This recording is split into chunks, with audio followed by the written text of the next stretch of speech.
오늘 이 새벽에 하나님께서 우리에게 주시는 하나님 말씀은 사도행전 27장 27절에서 44절까지 말씀입니다. 저와 여러분이 한 절씩 나누어서 교독합니다. 열 나흘째 되는 날 밤에 우리가 아드리아 바다에서 이리저리 쫓겨가다가 자정쯤 되어 사공들이 어느 육지에 가까워지는 줄을 짐작하고 물을 재어보니 20길이 되고 조금 가다가 다시 재니 15길이라. 암초에 걸릴까 하여 고물로 닷 넷을 내리고 날이 새기를 고대하니라. 사공들이 도망하고자 하여 이 물에서 닷을 내리는 채하고 거룩배를 바다에 내려놓거늘 바울이 백부장과 군인들에게 이르되 이 사람들이 배에 있지 아니하면 너희가 구원을 얻지 못하리라 하니 이에 군인들이 거룻줄을 끊어 떼어 버리니라.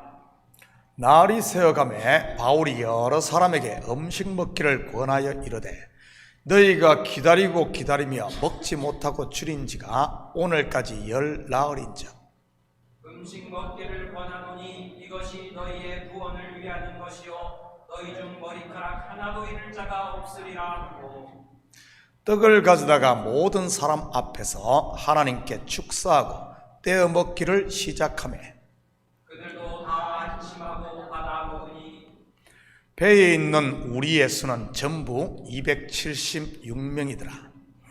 배부르게 먹고 밀을 바다에 버려 배를 가볍게 하였더니 날이 새매 어느 땅인지 알지 못하나 경사진 해안으로 된 항만이 눈에 띄거늘 배를 거기에 들여다 댈 수 있는가 의논한 후 닷을 끊어 바다에 버리는 동시에 키를 풀어 늦추고 돛을 달고 바람에 맞춰 해안을 향하여 들어가다가 두 물이 합하여 흐르는 곳을 만나 배를 걸매 이 물은 부딪혀 움직일 수 없이 붙고 고물은 큰 물결에 깨어져 가니 군인들은 죄수가 헤엄쳐서 도망할까 하여 그들을 죽이는 것이 좋다 하였으나 백부장이 바울을 구원하려 하여 그들의 뜻을 막고 헤엄칠 줄 아는 사람들을 명하여 물에 뛰어내려 먼저 육지에 나가게 하고 그 남은 사람들은 열조각 혹은 배 물건에 의지하여 나가게 하니 마침내 사람들이 다 상륙하여 구조되니라. 아멘. 좋은 아침입니다.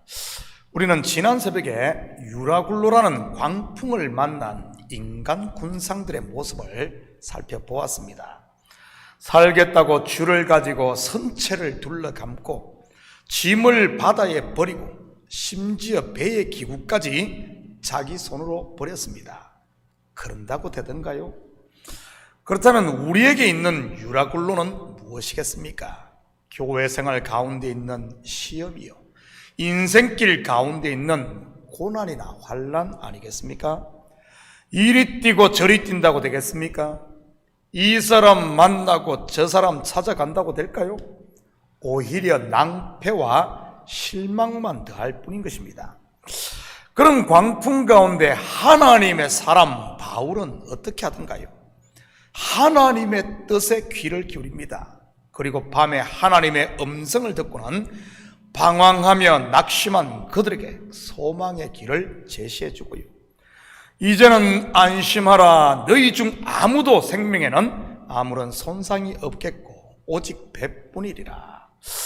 그리고 자기의 신앙을 고백하지 않습니까?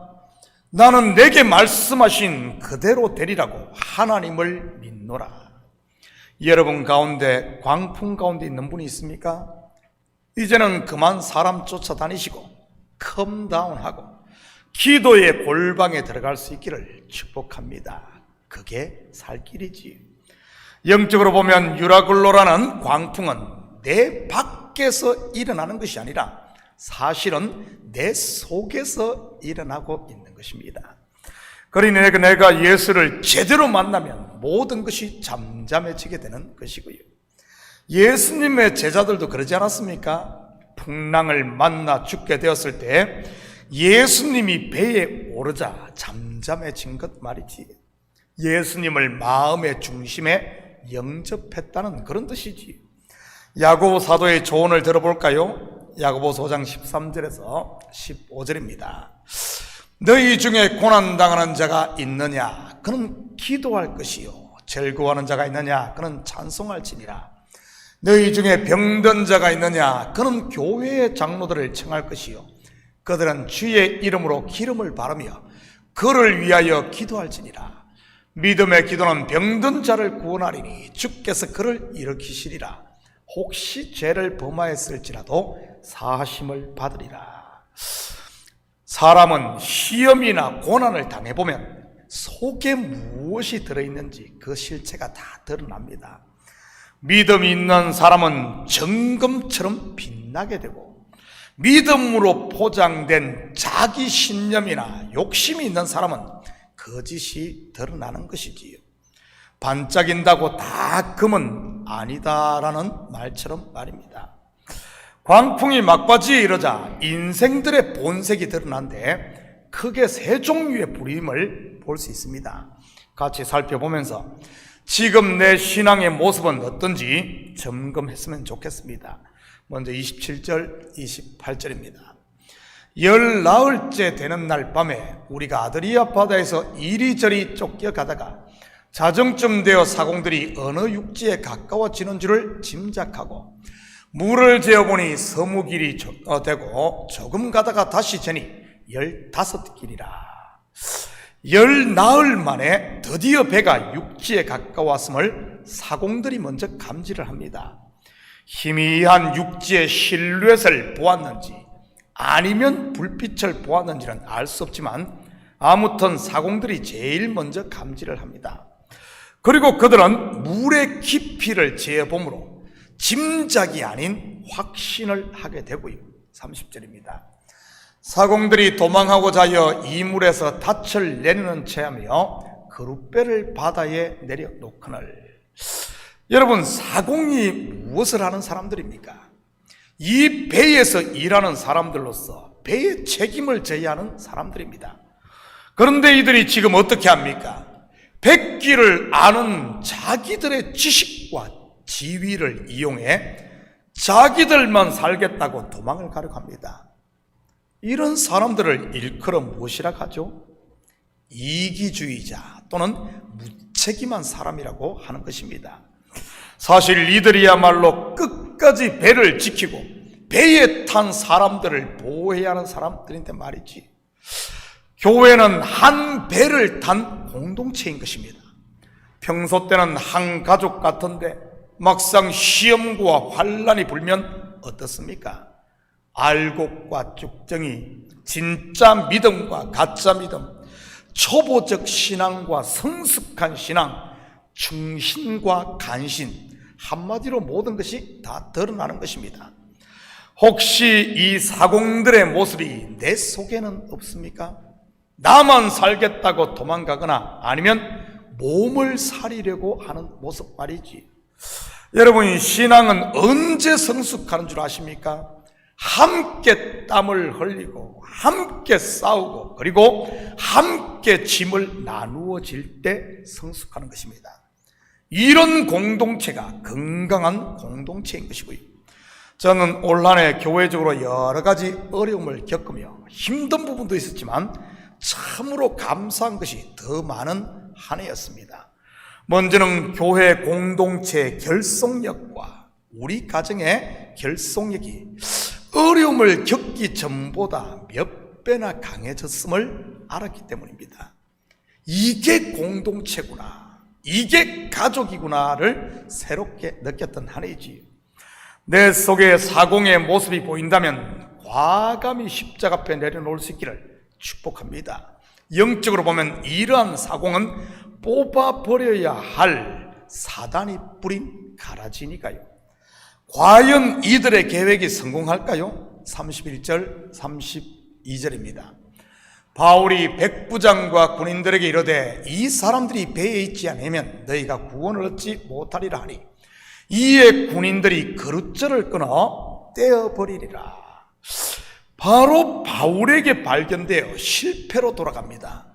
영적으로 보면 말씀의 빛 앞에 서면 가라지는 즉시 말라 죽는다는 말이지. 이것은 교회 공동체 가운데서도 마찬가지인 것이고요. 영적으로 보면 교회에 있는 시험은 이런 가라지들을 제거하기 위한 하나님이 허락한 것일 때가 많습니다. 41절 42절입니다. 두 물이 합하여 흐르는 곳을 만나 배를 걸매 이 물은 부딪혀 움직일 수 없이 붓고 고물은 큰 물결에 깨어져 가니 군인들은 죄수가 헤엄쳐서 도망할까 하여 그들을 죽이는 것이 좋다 하였으나, 두 번째 부류는 군인들입니다. 배가 섬에서 가까운 곳에 걸리고 파도로 인해 배가 파손되어 가자 군인들이 죄수를 죽이려고 합니다. 당시 로마법은 죄수를 호송하던 사람이나 죄수를 지키던 간수가 죄수를 놓치게 되면 그 죄수의 남은 죄값을 대신 치러야 했습니다. 사형수를 지키다가 그가 탈옥을 하면 대신 사형을 당했다는 말이지요. 한번 확인해 볼까요? 사도행전 12장 18절 19절입니다. 날이 새매 군인들이 베드로가 어떻게 되었는지 알지 못하여 적지 않게 소동하니 헤롯이 그를 찾아도 보지 못하며 파수꾼들을 신문하고 죽이라 명하니라. 헤롯이 유대를 떠나 가이사랴로 내려가서 머무니. 우리는 이 사실을 통해 헤롯이 베드로를 처형할 생각이었음을 알 수 있는 것이고요.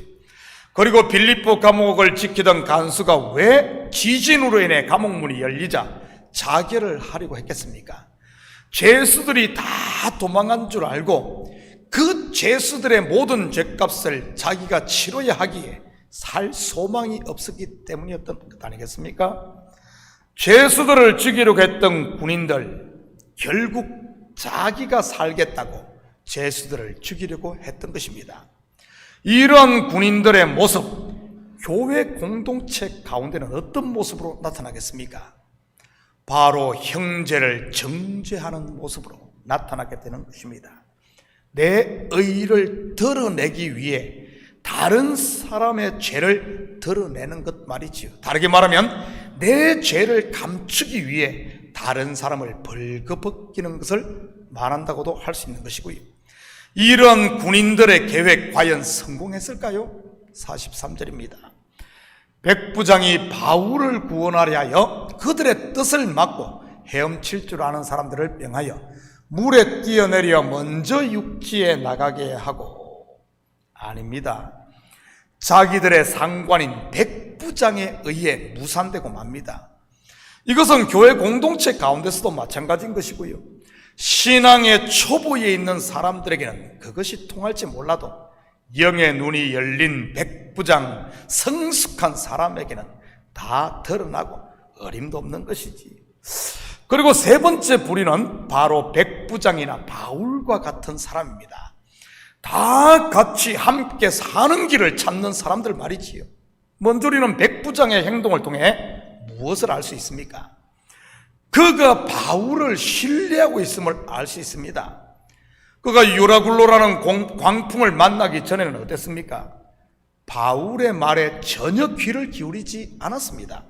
그런데 지금은요, 바울이 말한 그대로 되자 그를 전적으로 신뢰합니다. 그래서 그를 구원하려고 했던 것이고요. 그렇다면 바울은 어떻게 모두가 함께 사는 길을 찾았습니까? 바로 하나님의 말씀을 들음으로인 것입니다. 여러분, 사공들이 광풍과 사투를 벌일 때 바울은 무엇을 했을 것 같습니까? 하나님께 손을 들고 기도하며 하나님의 도움을 구했던 것입니다. 그랬기에 하나님의 뜻을 알고 그들을 안심시키며 음식을 먹게 했던 것이고요. 33절 34절입니다. 날이 새어가며 바울이 여러 사람에게 음식 먹기를 권하여 이르되 너희가 기다리고 기다리면 먹지 못하고 줄인 지가 오늘까지 10나흘인즉 음식 먹기를 권하노니 이것이 너희의 구원을 위하는 것이요 너희 중 머리카락 하나도 잃을 자가 없으리라 하고, 영적으로 보면 이 음식이 무엇이겠습니까? 그들을 구원할 음식, 그들의 영혼을 살리는 구원의 양식, 하나님의 말씀 아니겠습니까? 다시 말해 바울은 하늘 양식을 준비하고 있었다는 말입니다. 광야에서 여호수아가 백성들을 이끌고 미디안과 싸울 때 아론과 훌과 모세가 산 꼭대기에 올라가 손을 들고 기도한 모습과 같은 것이지. 여기에 있는 목사도 지금 그 일을 하고 있는 것이고요. 공동체가 함께 모두 사는 길은 오직 하나님의 말씀을 먹는 것, 다시 복음 앞에 서는 것이라는 말입니다. 사랑하는 성도 여러분, 오늘 하루도 내 속에 나만 살겠다는 가라지와 같은 사공이 보이거든 뽑아버리시고, 정죄하려고 하는 악한 생각이 올라오거든 과감히 십자가 앞에 그런 생각들을 못 박으시고 다시 복음 앞에 섬으로 하나님께 주신 이 은혜와 평강의 하나님 나라를 누리며 교회를 세우고 공동체를 일으키는 하나님의 사람으로 사는, 하나님의 일꾼으로 사는 이런 복된 하루 되시기를 예수님의 이름으로 축복합니다. 같이 기도하십시다. 사랑의 아버지 하나님, 참으로 감사를 드립니다. 맞습니다. 환난이 있고 시험의 끝자락에 서면 아버지 하나님, 우리의 본 모습이 드러납니다. 우리 속에 사공이 있습니까? 우리 속에 아버지 하나님 군사들이 있습니까? 아버지 하나님, 이런 것들이 보일 때마다 과감히 아버지 하나님 십자가 앞에 무릎 꿇고 이런 옛사람들을 십자가에 못 박는 저희들 되게 하시고 함께 사는 길, 바로 모두가 하나님의 말씀, 다시 복음 앞에 섬으로 이 공동체가 살고 가정이 살고 이 시대를 살리는 하나님의 일꾼으로 살게 도와주시옵소서. 감사드리며 예수님의 이름으로 기도드립니다. 아멘.